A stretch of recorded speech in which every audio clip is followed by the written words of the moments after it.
बीडचा स्थानिकचा नेता उद्धव सेनेत दाखल। निवडणुकांची रणधुमाळी चालू असताना ठाकरेंच्या शिवसेनेमधून शिंदे यांच्या शिवसेनेत दाखल झालेले कुंडलिक खांडे पुन्हा एकदा ठाकरे यांच्या शिवसेनेत परतले। आज मातोश्रीवर कुंडलिक खांडे यांनी मशाल हाती घेतली आहे। गेल्या काही वर्षात इकडून तिकडे राजकीय उड्या मारणारे खांडे त्यामुळे पुन्हा एकदा चर्चेत आले।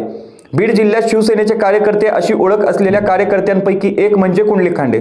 शिवसेनेत फूट पडल्यानंतर कुंडलिक खांडे यांच्याकडे ठाकरे सेनेचे जिल्हा प्रमुख पद होते, परंतु पुढच्या काळात कुंडलिक खांडे यांनी ठाकरे गट सोडून शिवसेनेच्या शिंदे गटात प्रवेश केला होता। कुंडलिक खांडे यांनी पुन्हा एकदा शिवसेनेच्या ठाकरे गटाचे प्रमुख असलेल्या उद्धव ठाकरे यांच्याकडून शिवबंधन बांधून घेतले आहे। दुपारी मुंबई येथे मातोश्रीवर हा पक्ष प्रवेश झाला। यावेळी शिवसेना नेते देसाई, माजी विरोधी पक्षनेते अंबादास दानवे यांची उपस्थिती होती।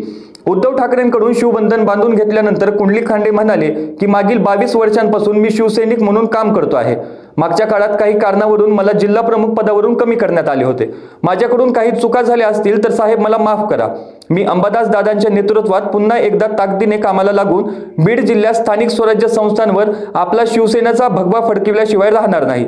सगळे मिळून आम्ही जिंकून दाखवू असा शब्द देतो, अशी प्रतिक्रिया खांडे यांनी व्यक्त केली।